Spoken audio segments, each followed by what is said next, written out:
Jen.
Apa? Baru ini? Iya. Ini. Kalau dari mamanya. Kan? Kalau dari mama apa? Aku dari bapakku. Kalau dari bapakku. Sepupu.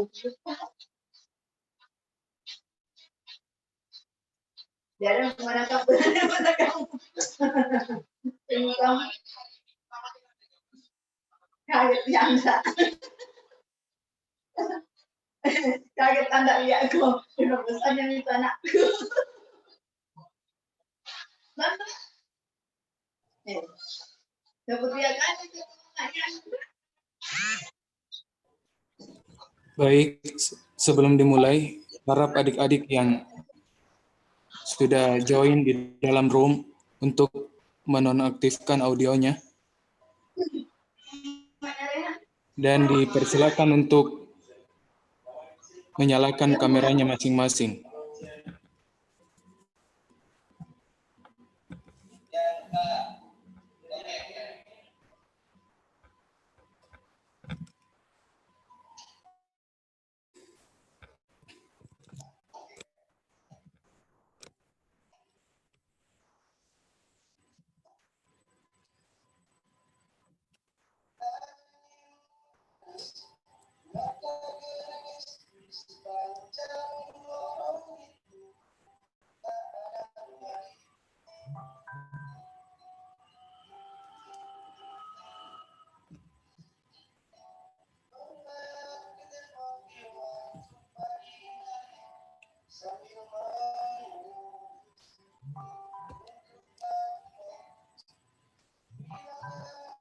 Bismillahirrahmanirrahim. Assalamualaikum warahmatullahi wabarakatuh. Waalaikumsalam warahmatullahi wabarakatuh. Waalaikumsalam warahmatullahi wabarakatuh. Ya, selamat pagi adik-adik semua dan kakak-kakak Kupel serta Kak Ilsun yang kami hormati. Pertama-tama marilah kita memanjatkan puji syukur atas kehadirat Allah Subhanahu wa taala karena atas limpahan nikmat taufik dan hidayahnya lah sehingga pada pagi hari ini kita masih bisa melanjutkan kegiatan ekskul 1 KTI yang sudah sampai pada pertemuan keempat dengan judul materi strategi sumber kita kirimkan kepada Nabi junjungan kita Rasulullah Muhammad SAW yang telah mengantarkan kita dari zaman jahiliyah ke zaman yang penuh dengan ilmu pengetahuan seperti saat ini. Baik adik-adik sekalian, pada pertemuan keempat hari ini saya sebagai moderator yang akan memandu jalannya pembawaan materi yang akan disampaikan oleh pemateri kita pada pagi hari ini. Namun sebelum itu, izinkan saya untuk membacakan CV pemateri kita pada pagi hari ini. Nama lengkap beliau Muhammad Rizwan bin Jamal. Tempat tanggal lahir Salomallori 27 Juli 1997.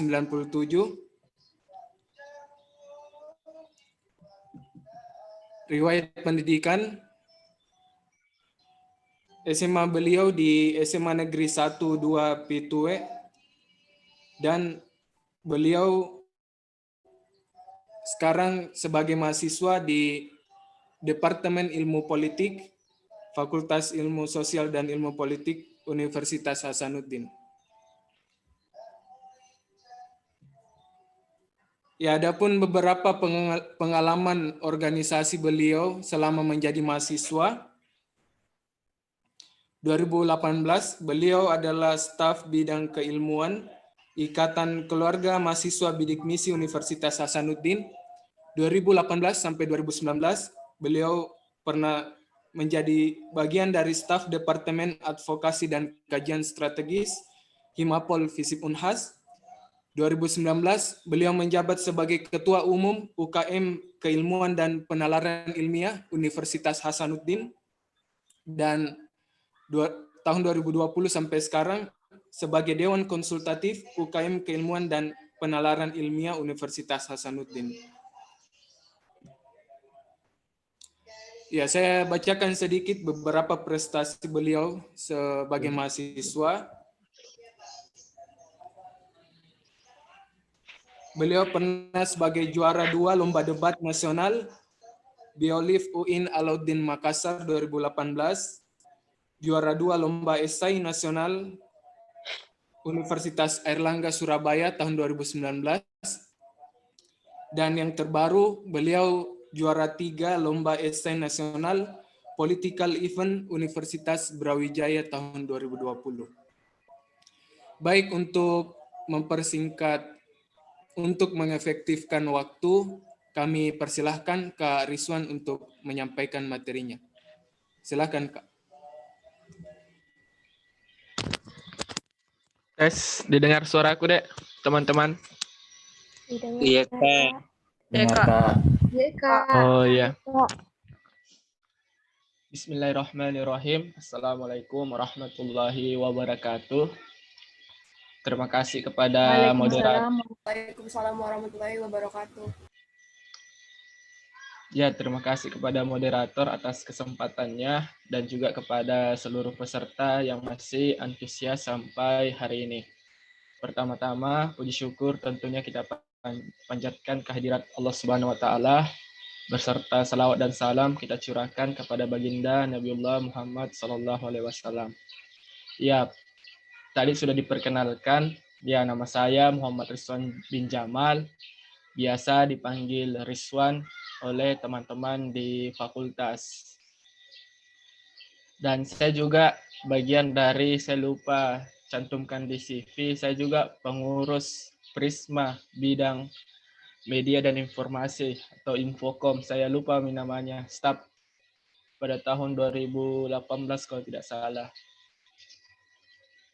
Ya.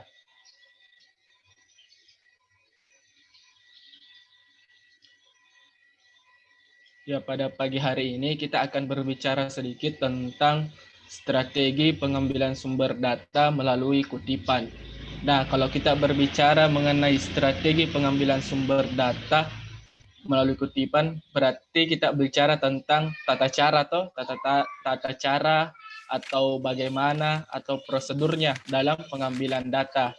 Nah, sumber data di sini secara umum terbagi atas dua, yaitu sumber data melalui studi literatur dan sumber data yang secara langsung di lapangan. Contohnya yang di lapangan, observasi, kuesioner, wawancara. Nah, sumber data yang melalui studi literatur atau studi pustaka yaitu melalui buku, website, jurnal atau artikel, skripsi, disertasi, dan lain sebagainya. Nah, Di sini yang kita nanti akan jelaskan sumber data melalui kutipan, dalam hal ini data sekunder, yaitu yang diambil melalui buku, disertasi, skripsi, jurnal, ataupun artikel. Jadi sampai di sini bisa dipahami toh?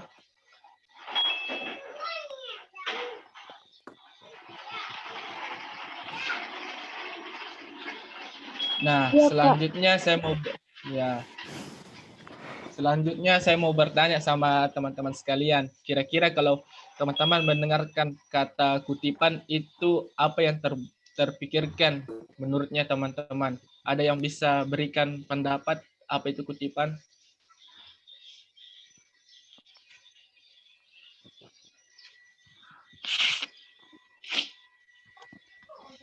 Ya, silakan adik-adik untuk merespon pertanyaan dari Kak Rizwan. Ungkapan ekspresi dalam tulisan, Kak. Ya, apa maksudnya? Apa itu kutipan atau definisinya dari kutipan apa? Saya, Kak. Ya, silakan. Perkenalkan nama dan jurusan. Baik, perkenalkan nama saya Aditya Prayoga, berasal dari Fakultas Ilmu Sosial dan Politik, Departemen Ilmu Pemerintahan. Di sini menurut saya kutipan adalah ungkapan yang diungkapkan oleh seseorang yang seseorang tersebut memiliki latar belakang yang bagus sehingga kutipannya dapat menjadi contoh atau teladan bagi orang-orang lain, atau kutipannya dapat mempengaruhi pribadi atau individu orang lain. Mungkin segitu saja, Kak. Iya, kalau dari perempuannya ada yang bisa? Saya, Kak. Ya, silakan. Siapa, Kak? 2 orang tadi. Dua-dua, Mi. Oh iya, Kak. Yang duluan siapa, Kak? Udah aku tahu ya siapa yang duluan.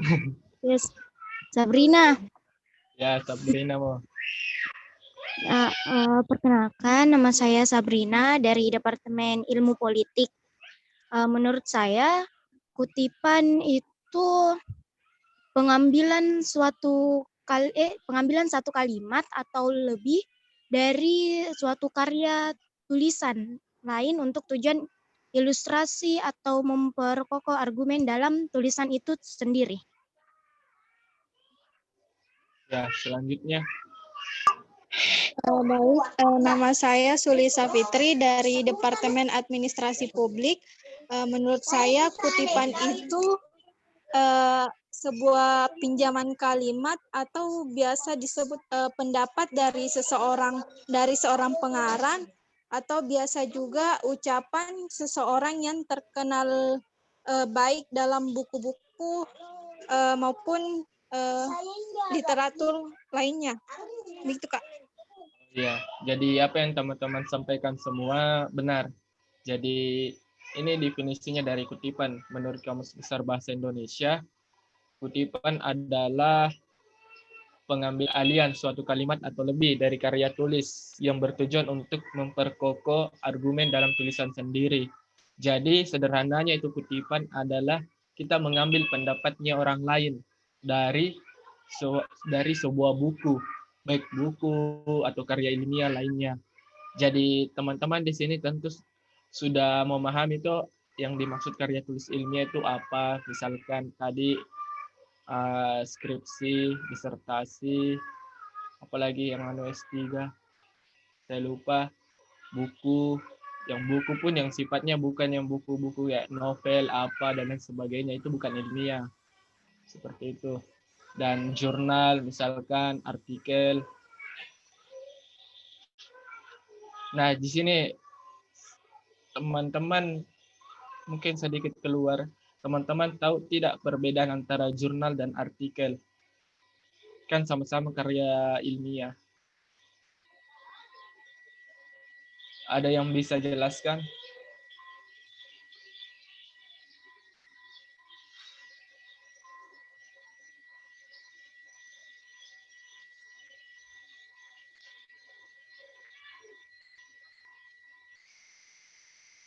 Ada yang tahu?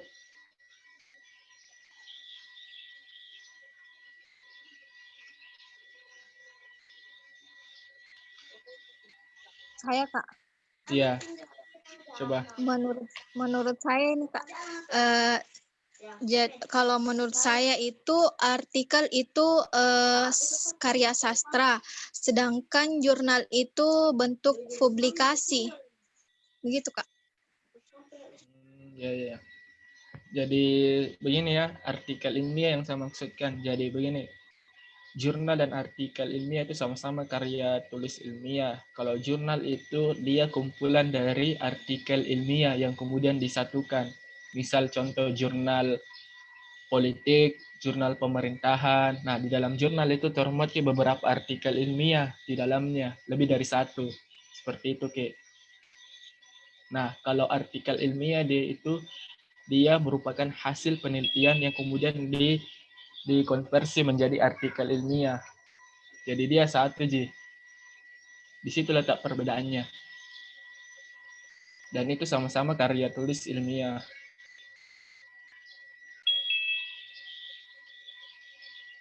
Jadi kita masuk ke poin selanjutnya. Nah, ini fungsi dari kutipan. Nah, yang pertama, kegiatan pengutipan dapat menghindari pengutip dari kegiatan plagiarisme. Jadi, teman-teman di sini ketika kita mengutip harus dengan cara yang benar dan tepat supaya dapat menghindari kita dari plagiat atau bahasa sehari-hari kita itu copy paste tuh. Nah, itu makanya perlu kita memahami bagaimana cara mengutip dengan baik. Nah, itu nanti akan dijelaskan lebih lanjut seperti apa dan bagaimana caranya. Tapi untuk fungsi dari kutipan itu adalah untuk menghindari kita dari copy paste atau plagiat. Karena kalau plagiat itu ada undang-undangnya juga itu. Ada undang-undang yang bisa dipidanakan. Nah, kemudian yang kedua, pengutipan yang tepat akan mengamankan penulis pada ide orang lain yang salah. Jadi artinya begini, misalkan kita mengutip, terus yang kita kutip itu ternyata salah idenya toh, nah itu tidak menjadi masalah karena kalian mengutip, yang penting tepat sumber dan informasinya, seperti itu.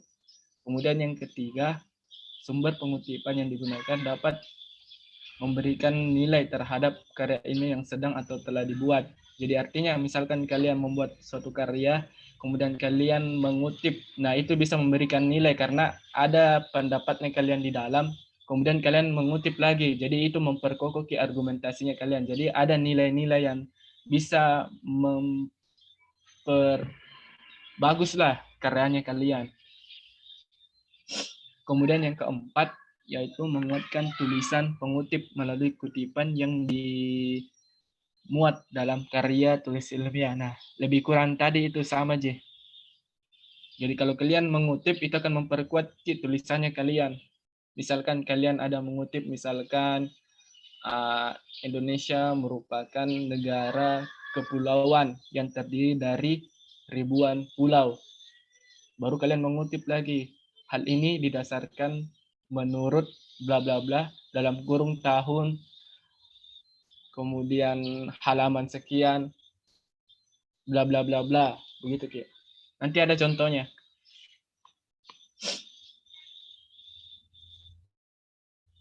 Nah, kemudian kita masuk pada jenis-jenis kutipan. Nah, kalau berbicara jenis-jenis kutipan, di sini ada dua. Yang pertama, kutipan langsung dan kutipan tidak langsung. Kutipan langsung adalah penulis mengutip tulisan orang lain apa adanya tanpa mengubah isi tulisan yang dikutip. Jadi sampai di sini mengerti toh? Artinya kalau kutipan langsung kita ambil di tulisannya orang tanpa mengubah sedikit pun yang ada. Tapi ada hal-hal yang perlu diperhatikan. Nanti itu akan kita bahas. Nah, kemudian yang kedua, kutipan tidak langsung. Nah, kutipan tidak langsung adalah suatu kutipan yang menyajikan gagasan orang lain dengan cara menyatakan kembali gagasan tersebut dengan kalimat atau gaya bahasa kita sendiri. Jadi intinya kalau kutipan tidak langsung itu kayak kita ambil gagasannya orang lain tapi menggunakan bahasa tak sendiri. Jadi seperti itu Ki, itu perbedaannya. Kalau kutipan langsung, ya kita ambil Ki satu kalimat itu titik komanya apa diambil.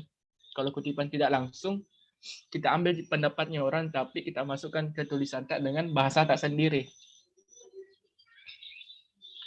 Sorry nah karena agak flu Kak juga ini.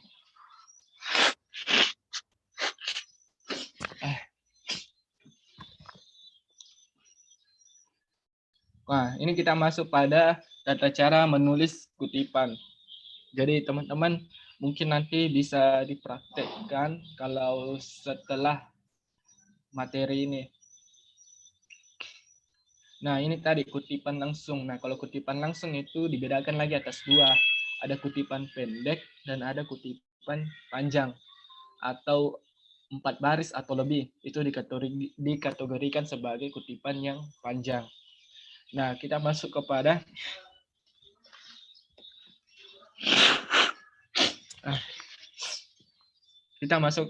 kutipan langsung pendek.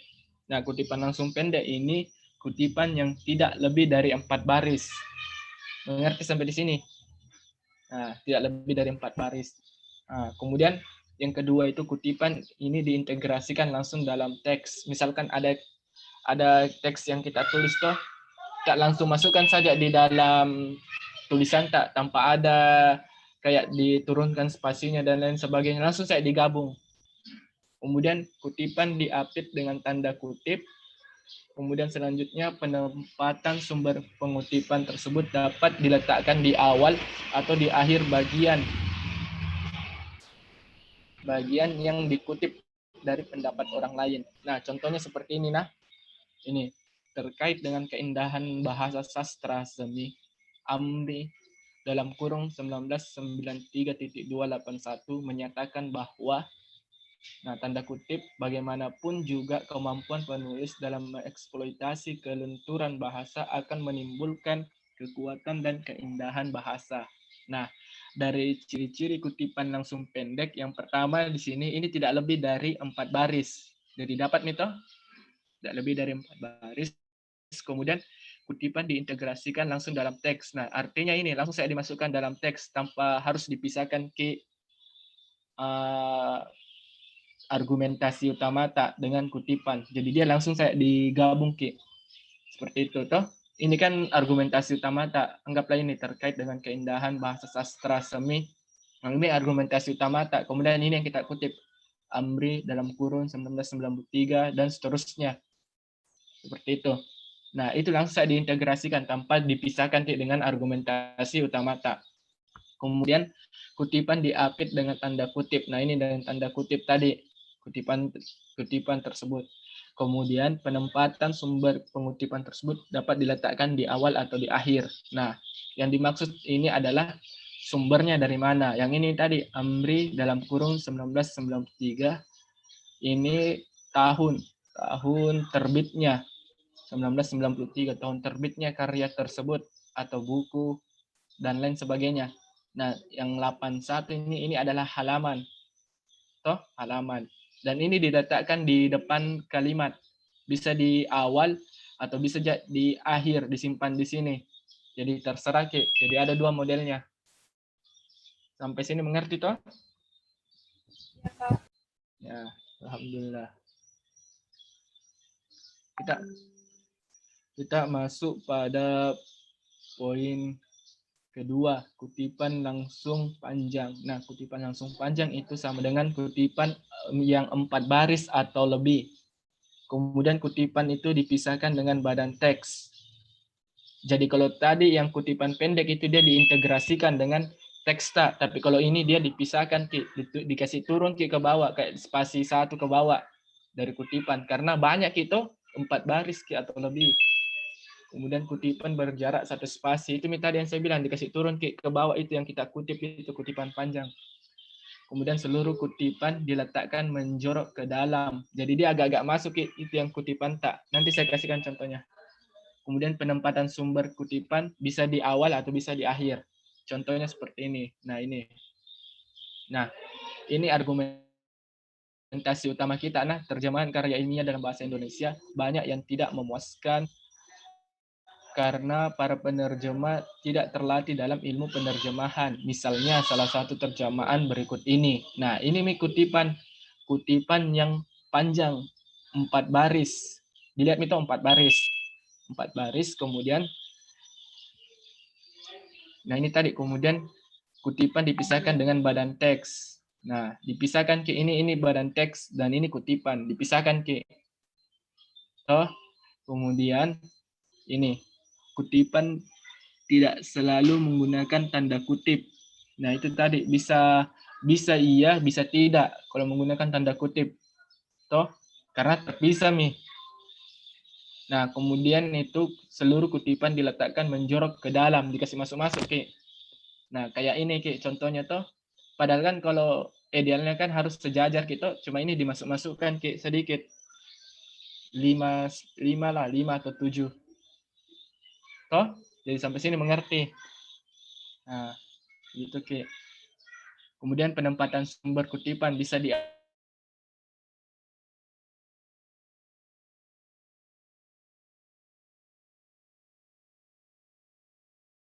tahun terbitan, kemudian ini halaman yang dikutip. Tapi biasanya juga yang saya dapat, biasa orang itu tidak nasertakan Ki halamannya, mungkin karena tidak ada, dia langsung saja kayak Sani, 1959 dalam kurung. Karena saya tidak dapat Ki sumbernya, tapi kalau ku baca-baca karya, biasa Ki ada juga begitu. Biasa teman-teman dapat yang begitu tuh? Iya, Kak. Nah, mungkin itu dibisakan juga ya. Nah, sampai di sini teman-teman sudah bisa paham tuh bagaimana cara kutipan langsung yang pendek dan panjang. Karena kalau mengutip itu sangat penting sekali. Nah, kemudian kita masuk pada kutipan tidak langsung. Nah, yang pertama itu dikutip hanya ide pokoknya, bahasa kutipan dengan bahasa sendiri. Jadi itu yang tadi yang saya bilang, kalau kita mengutip kutipan tidak langsung, hanya ide-ide pokoknya yang menurut tak, kemudian kita bahasakan sendiri. Kemudian kutipan diintegrasikan dalam badan naskah atau teks. Itu yang tadi saya bilang, digabungkan kayak kutipan langsung pendek tadi. Kemudian kutipan tidak menggunakan tanda kutip. Dia tidak gunakan tanda kutip, langsung saya dimasukkan. Tapi tetap juga ada sumbernya, diletakkan di awal ataupun di akhir kutipan tersebut. Jadi contohnya seperti ini, Ki. Nah, ini kutipan tidak langsung ini. Dia gunakan bahasanya sendiri. Misalkan begini, bentuk tulisan faktual yang berupa recount dalam media massa sangat beragam. Hal ini disebabkan sejalannya tujuan penulisan sebuah recount yang mengarah pada bentuk hiburan atau pemberian informasi. Dikutip oleh Callahan dan Rotary, 1993 halaman 53. Nah, ini sebenarnya dia kutip secara tidak langsung. Dia gunakan bahasanya sendiri, tapi ide pokoknya tetap sama. Dan ini yang paling banyak orang gunakan, kutipan tidak langsung. Atau bisa dibilang ini praprasa. Tapi catatannya kalau yang begini harus benar-benar baca baik-baik yang mau kita kutip. Karena kan kita bahasakan sendiri, jangan sampai kayak keluar dari apa yang mau kita sampaikan seperti itu. Jadi harus memang betul-betul baca baik-baik ini bagaimana alurnya, benar tidak. Dan ini yang banyak orang kalau buat karya kebanyakan mengutip juga. Jadi kalau mengutip itu ingat harus ada sumbernya supaya terhindar dari copy paste atau plagiat seperti itu. Dan ini banyaknya rubrik surat kabar nasional dan seterusnya itu argumentasi utamanya, teksnya. Jadi diintegrasikan saja, tidak dipisahkan. Sampai di sini sudah dipahami toh? Iya, Kak. Nah, jadi sederhananya itu kalau kutipan yang tadi definisinya apa? Kutipan itu mengambil pendapat orang lain yang dimasukkan dalam karya tulis kita, kemudian terbagi dua, kutipan langsung dan kutipan tidak langsung. Kutipan langsung dibagi dua lagi, pendek dan panjang, atau lebih dari 4 baris atau sama dengan 4 baris. Kemudian kutipan tidak langsung adalah kita mengambil pendapat orang lain namun menggunakan bahasa sendiri. Seperti itu. Dan tata caranya tadi sudah saya jelaskan, nanti teman-teman tinggal praktekkan saja. Nah,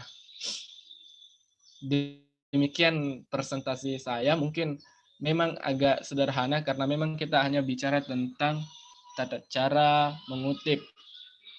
Jadi yang mau saya sampaikan sama teman-teman, kalau hal-hal seperti ini harus dibiasakan saja.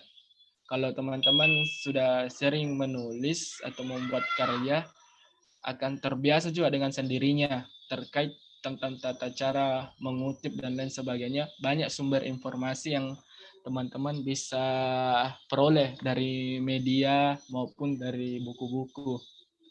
Dan saya sendiri juga belajar dari buku dan juga dari teman-teman yang ada di sekeliling saya, seperti itu. Oh iya, saya lupa juga. Ada itu tata cara yang kita mengutip dari sumber kutipan juga. Mengerti maksudku? Kita mengutip dari sumber kutipan juga. Dia begini, Ki. Mengerti? Ada yang tahu?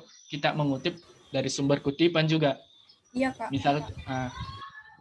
Misalkan dalam buku itu atau dalam karya tulisnya teman-teman ada mengutip, misalkan menurut Sulis Sapitri dalam kurun tahun 1993 halaman 83 mengatakan bahwa karya ilmiah adalah laporan tertulis yang dapat dipertanggungjawabkan. Nah, itu kan kutipan di dalam sebuah karya tulis ilmiah. Terus kita mau ambil tuh kutipannya di dalam karya tulis ilmiah.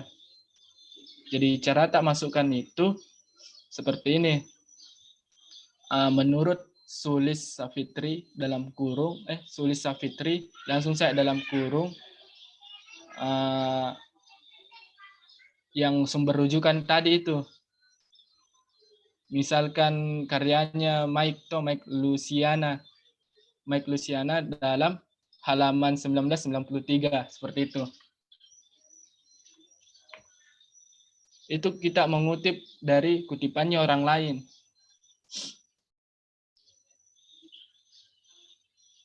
Mengerti yang itu aku maksudkan? Mengerti, Kak. Mengerti, Kak. Nah. Ya terlalu, Kak. Oh, enggak terlalu. Enggak apa-apa, Kak. Jadi sebenarnya kalau kutipan itu ada dua aja, kutipan langsung dan tidak langsung. Tapi ada juga satu lagi sebenarnya. Kita mengutip dari sumber kutipan juga. Atau sumber kedua. Anggaplah saya punya karya tulis ilmiah. Bukuku karya tulis ilmiah. Saya yang buat itu. Jadi saya penulisnya toh. Baru di dalam karyaku itu saya mengutip pendapatnya Sulis Sapitri. Nah, terus ini Reski Puteri, dia mau kutip pendapatnya Sulis. Tapi di dalam karya tulis ilmiahku. Jadi itu mengutip dari sumber kedua. Sumber kutipan lagi. Seperti itu. Toh? Jadi caranya itu kita tulis dulu. Menurut Sulis Sapitri mengatakan bla bla, menurut Sulis Sapitri dalam kurung Rizwan tahun berapa? Tahun 1993. Baru tuh sih pendapatnya Sulis tadi. Seperti itu, Ki. Ngerti, Mito? Kan biasa ada karya begitu, Kak? Mengerti, Kak. Nah, seperti itu, Ki. Jadi mungkin itu yang bisa saya sampaikan kepada teman-teman. Lebih dan kurangnya mohon dimaafkan. Dan saya juga mohon maaf karena agak kurang sehat juga, lagi flu. Demikian dari saya. Wassalamualaikum warahmatullahi wabarakatuh. Saya serahkan kepada moderator.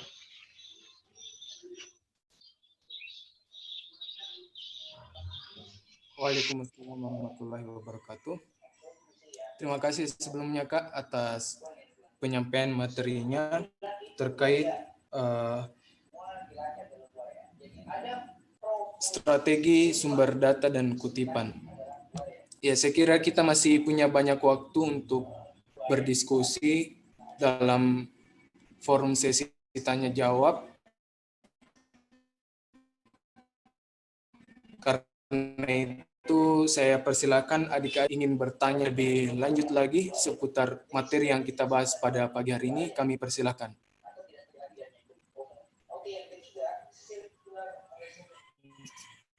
Saya mau bertanya, Kak. Ya, silakan. Perkenalkan, nama saya Bismillahirrahmanirrahim. Assalamualaikum warahmatullahi wabarakatuh. Perkenalkan, nama saya Muhammad Ramsanal. Saya dari Departemen Ilmu Politik. Sebelumnya minta maaf karena saya lagi di rumah sepupu karena ada adik juga yang jadi agak berisik. Oke, yang saya ingin pertanyakan, kan kita ini di karya tulis ini ataupun karya-karya yang bersifat ini kan kita harus memiliki sifat objektif. Dan saya ingin pertanyakan, ketika kita mengambil kutipan seseorang, berarti kita otomatis mengambil subjektivitas dari seseorang atau pendapat dari orang masing-masing. Yang saya mau tanyakan, apakah hal ini sebenarnya kita juga lumrah dengan hal ini karena apa namanya? Karena mungkin beberapa juga teman-teman atau mungkin saya diri sendiri juga selalu mengambil subjektivitas dari orang-orang atau kutipan dari orang-orang. Yang saya mau ingin tanyakan, apakah hal ini tidak bertentangan dengan sistematika dalam penulisan karya tulis ilmiah yang bersifat objektif, dan bagaimana solusi terkait hal itu mengenai kita mengambil kutipan, apakah itu sebaiknya bisa digunakan secara terus-menerus atau mungkin bisa istilahnya dipergunakan atau meminimalisir hal-hal yang bersifat subjektivitas itu. Mungkin itu saja, Kak. Assalamualaikum warahmatullahi wabarakatuh. Waalaikumsalam. Waalaikumsalam warahmatullahi wabarakatuh.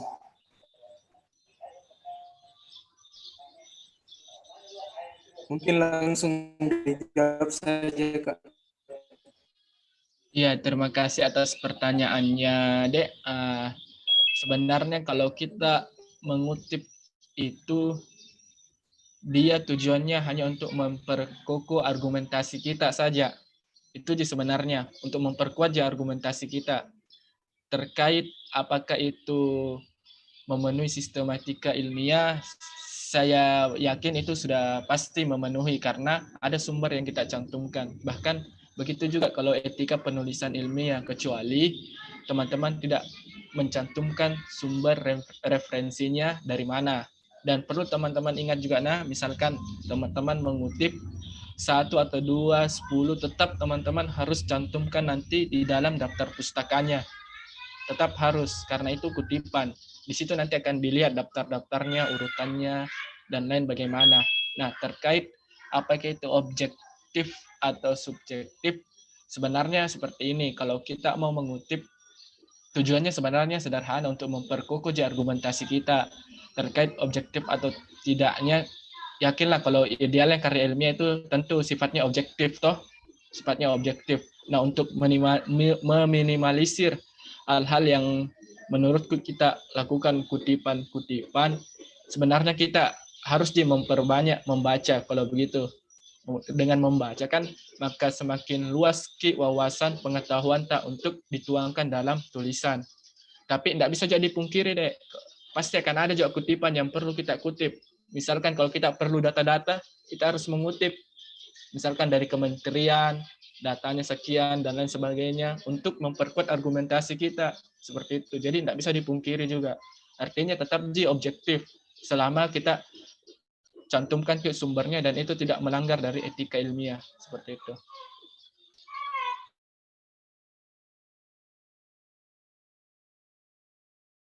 Baik, makasih, Kak. Bagaimana, Dek? Muhammad Raihan. Ya, Kak, terima kasih banyak atas jawabannya. Baik, silakan untuk adik-adik yang masih ingin bertanya, kami persilahkan.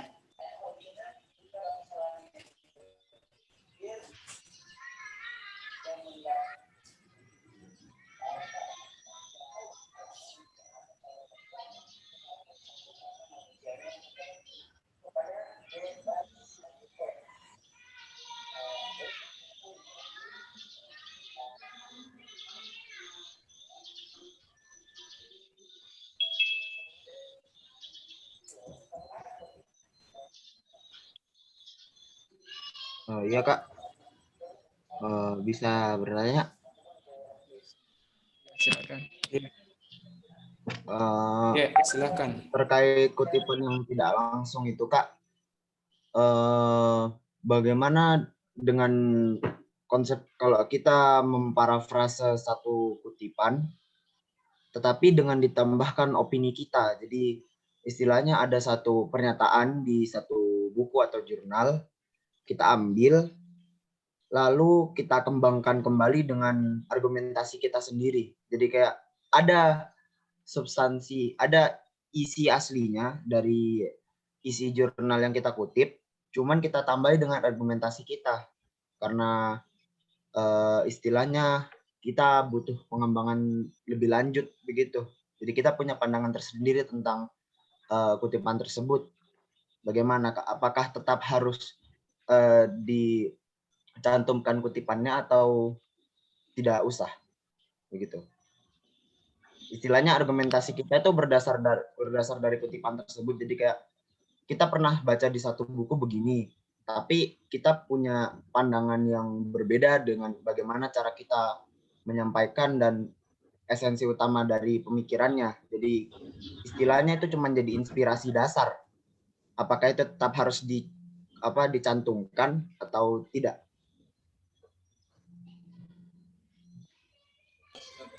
Gitu, Pak. Baik, terima kasih. Silakan Kak Rizwan.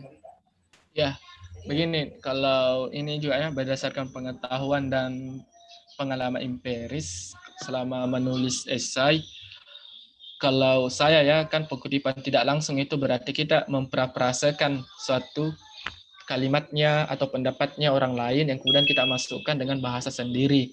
Nah, ketika kita memasukkan dengan bahasa sendiri tanpa ada opini kita, tapi gagasannya itu sama, Ji. Tetap kita harus cantumkan sumber dan intinya referensinya tetap harus dicantumkan. Nah, akan tetapi misalkan kalau teman-teman sendiri prasekan, namun teman-teman menggunakan alur berpikir teman-teman sendiri, artinya kan kayak ada sumber dasarnya. Karena saya akui kalau saya biasa, misalkan saya kan kadang kita itu menulis buat karya atau esai, kadang kita kayak stagnan gitu, kayak stagnan apa lagi mau ditulis ini. Jadi kadang saya buka lagi website atau jurnal atau apa, baca-baca saja, kemudian lama-lama terus terinspirasi lagi apa mau ditulis, padahal ide dasarnya dari situ.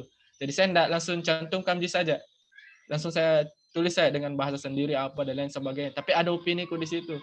Dan hal-hal begitu yang banyak dilakukan oleh penulis karya ilmiah, dia memparafrasekan di saya sendiri dengan kalimatnya sendiri, tapi sebelumnya dia banyak membaca dulu, baca referensi dan lain sebagainya. Dan itu juga salah satu tips untuk menghindari kita dari plagiat. Yakin tidak bakalan terbaca itu dari sistem plagiat kalau kita menggunakan parafrase, karena ide kalimat tak sendiri seperti itu. Itu triknya sih sebenarnya. Seperti itu. Terima kasih, Dek.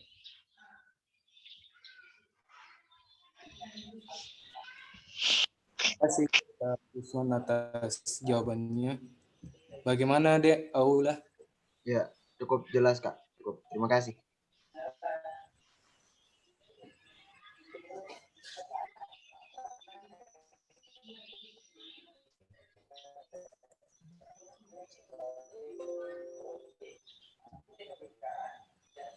Banyak kami persilakan.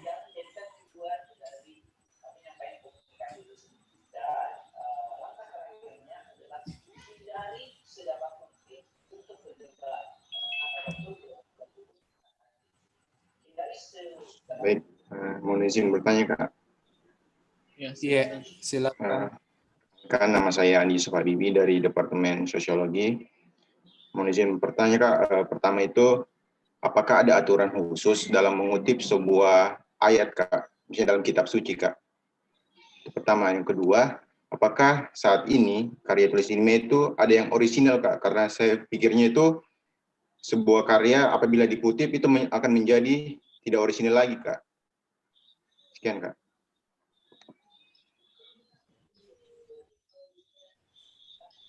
Baik, terima kasih Dek atas pertanyaannya. Ya, langsung saja dijawab oleh Kak Rizwan. Silakan. Ya, yang pertanyaan tadi bagaimana kalau misalkan kita mengutip dari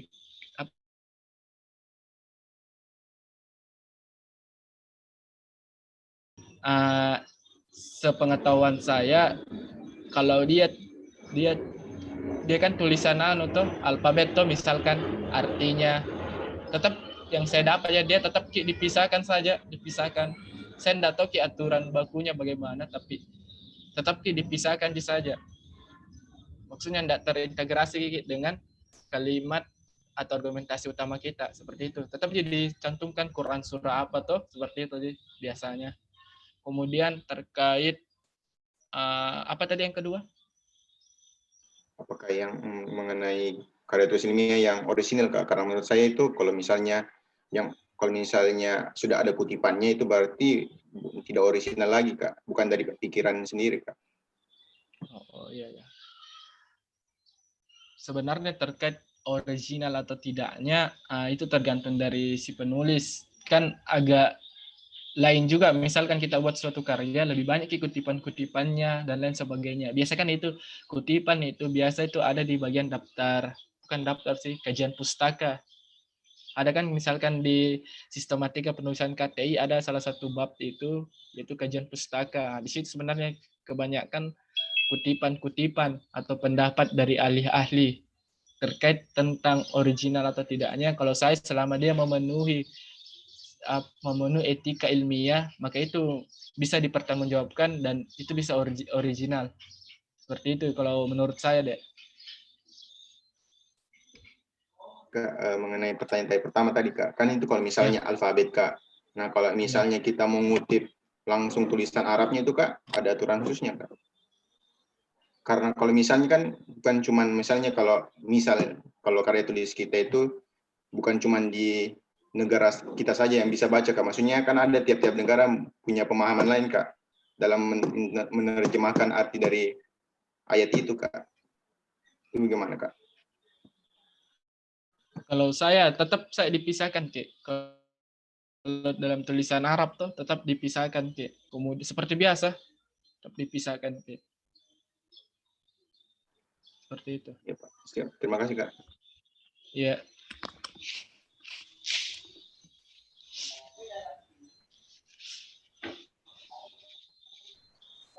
Ya, terima kasih Kak Rizwan atas jawabannya. Ya, bagaimana adik-adik yang lain? Apakah masih ada pertanyaan?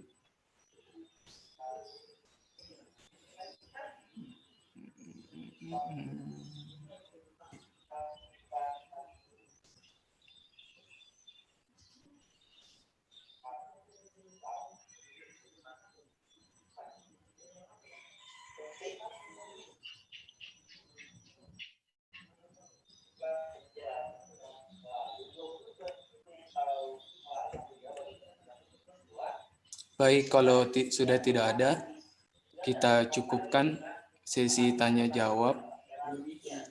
Sebelumnya kami ucapkan banyak terima kasih kepada Kak Rizwan atas kesediaannya untuk menyampaikan materi terkait strategi kutipan dalam karya tulis ilmiah. Dan terima kasih juga adik-adik yang sudah hadir dalam room Zoom pada pertemuan kali ini, dan bagi adik-adik yang nantinya akan menonton penyampaian materi ini, ya sebelumnya kami minta maaf karena keterbatasan room Zoom yang hanya sampai pada 100 partisipan sehingga tidak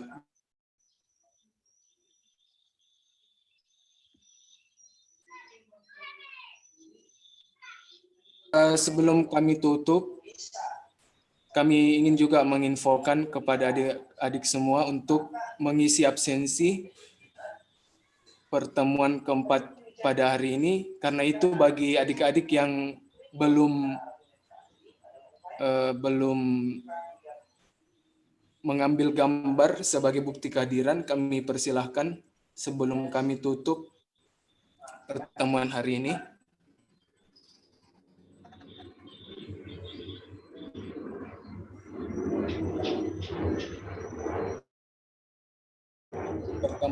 pada pagi hari ini, kami juga ingin menginfokan bahwa pekan depan adalah pekan MIT dari ekskul 1 KTI.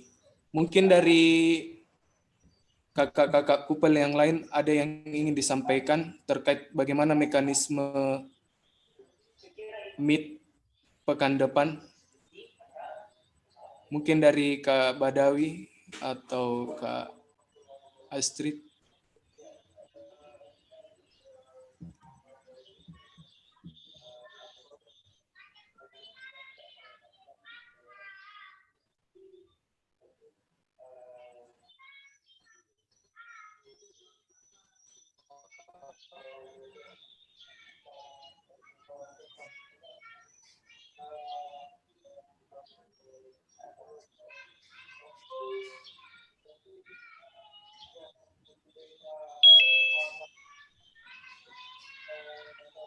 Yang kami hormati, Dewan Konsultatif Unit Kegiatan Mahasiswa Keilmuan dan Penalaran Ilmiah Universitas Hasanuddin.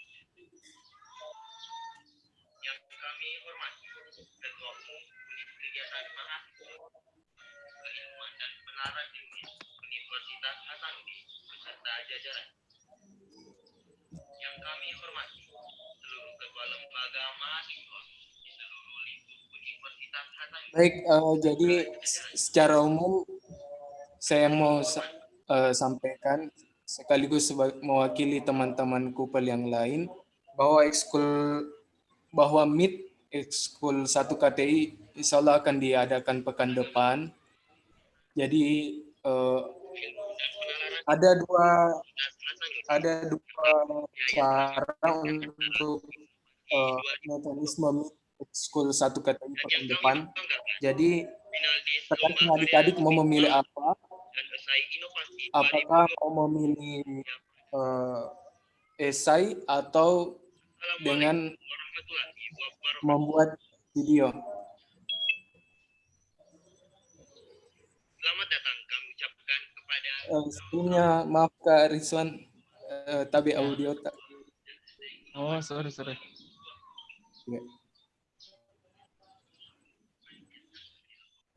Ya, jadi adapun tema untuk meet kita baik itu esai maupun video opini, yaitu terkait isu-isu kontemporer sesuai bidang masing-masing. Misalnya adik-adik di HI itu bisa membahas terkait bagaimana pemilihan di Amerika Serikat tahun 2020 yang baru terlaksana kemarin.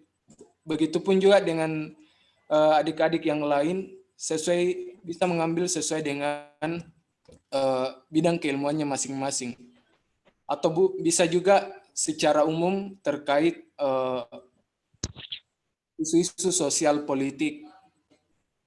Adapun mekanismenya itu akan disampaikan di grup.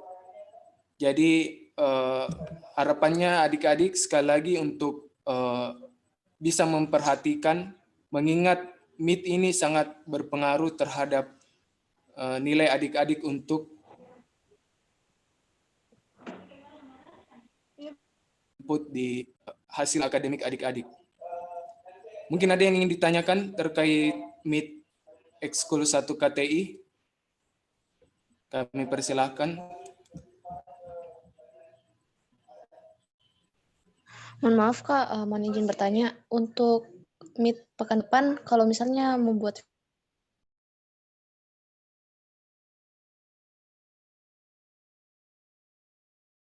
untuk video itu durasinya 2-3 menit. Baik, terima kasih Kak. Ya.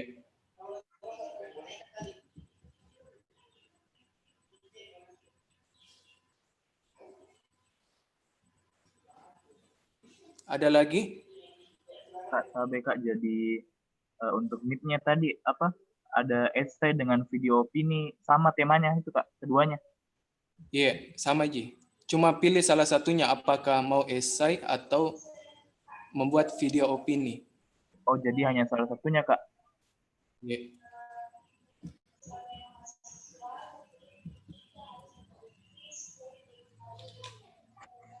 Untuk mekanisme pengumpulannya bagaimana, Kak?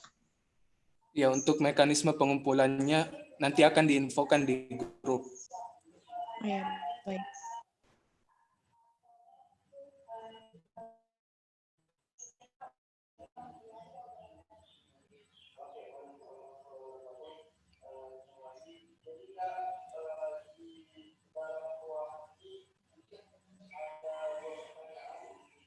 Bagaimana adik-adik? Apakah masih ada yang ingin ditanyakan?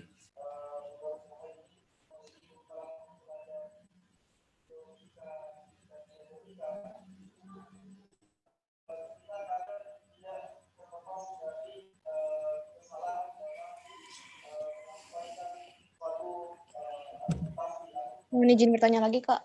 Kalau dalam bentuk esai, apakah ada batasan minimal kata, Kak? Atau lembarannya minimal berapa, Kak?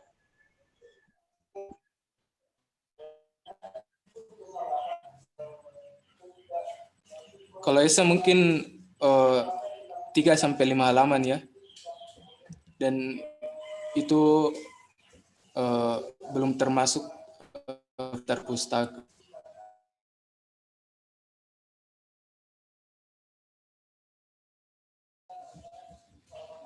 Maaf, 2-5 halaman. Ya, untuk esai bisa 2-5 halaman.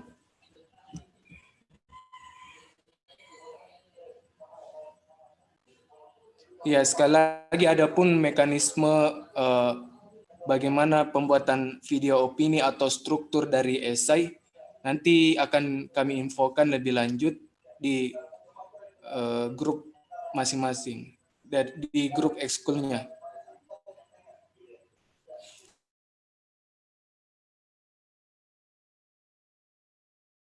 Terima kasih atas perhatian. Terima kasih sudah join dalam room Zoom ini. Buat adik-adik yang mungkin nanti akan menonton video ini, tetap semangat. Sekali lagi kami mohon maaf belum bisa menampung keseluruhan peserta ekskul 1 KTI dalam